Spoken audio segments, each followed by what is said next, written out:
Back in the days of Mario, Sonic and other platformers, there was a bunch of games made using rotoscoping, a technique which involved drawing sprites over video of real human movement, done pixel by pixel, frame by frame.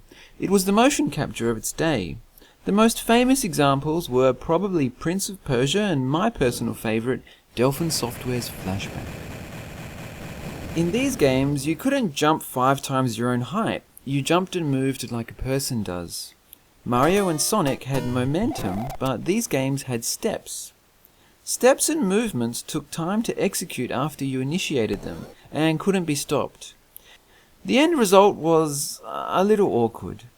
You spent more time thinking about navigating the controller than navigating the environment, at least when you were new to the game. Fights broke your momentum and happened at a virtual standstill. But when it worked, the end result was a beautifully flowing series of movements through mostly cyberpunky urban environments. Sound familiar? It wasn't until Mirror's Edge in 2009 when I played a first-person game that captured that same sense of human movement that those old rotoscoped games did. Ever since PC games made the jump from side-on to first-person, they had mostly forgone any sense of inertia or steps for that quick, nimble feeling you get when you can change direction or jump without any delay. It allows players to react and dodge incoming projectiles, to pop in and out for that quick snipe, or to just bunny hop around everywhere like a madman. But Mirror's Edge brought it back. Sure, it had a much higher focus on speed than those old rotoscope games did, and Faith was more nimble than Flashback's Conrad, but it still had the same touches of humanity in your actions. Your hand leaning against the wall as you either slam up to it or lean on it. You scaled things instead of jumping up and over them. You could look down and see your body for practically the first time ever in a first-person game. You could see or hear your steps hitting the floor one by one, faster and faster as you picked up pace. You felt power in that speed, but locked into the next few moments by your momentum. Like in Flashback, you had to plan out your actions before you did them, then commit to them, because any last-minute change or hesitation at the edge would result in failure. Even on just a plain flat surface, it seemed so much more like running than any other first-person game I had ever played. Most of them had relied on a sprint button, which felt not nearly as natural as building up speed like a runner does. But there's one game that felt even more natural to me than Mirror's Edge, and this time I don't think anyone's going to guess what it is. But pause the video if you really want to try. The game was 2012's Mia's Martyr.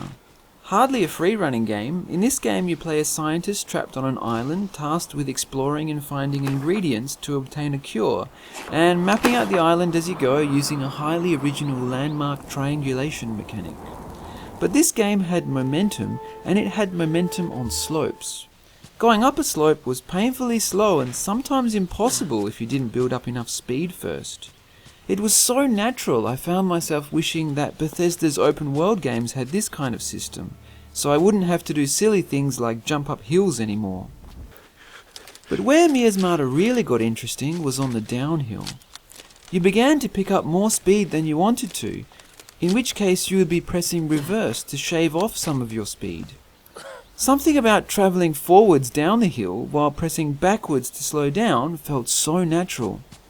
It felt like when I'm walking down a slope in real life and my leg muscles' effort is spent retarding the forward motion rather than reinforcing it. But why slow down at all? Why not just power down the mountain at max speed? Well, here's why.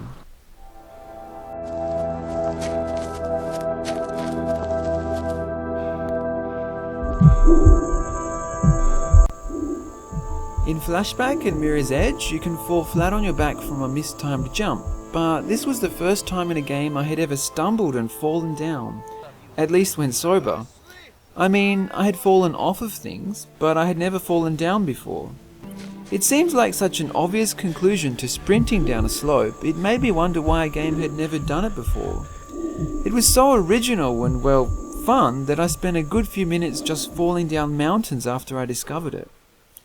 And introducing this failed state turned going down a hill into a fun risk-reward system to see how far you could push it without toppling over.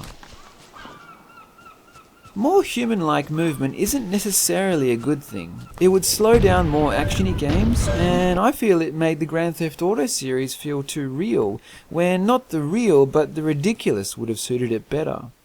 But in more down-to-earth games with exploration and environment navigation as key elements, I'd definitely like to see more of it. Maybe we will moving forward into VR, where there's already evidence that more realistic movements leads to less motion sickness and more immersion.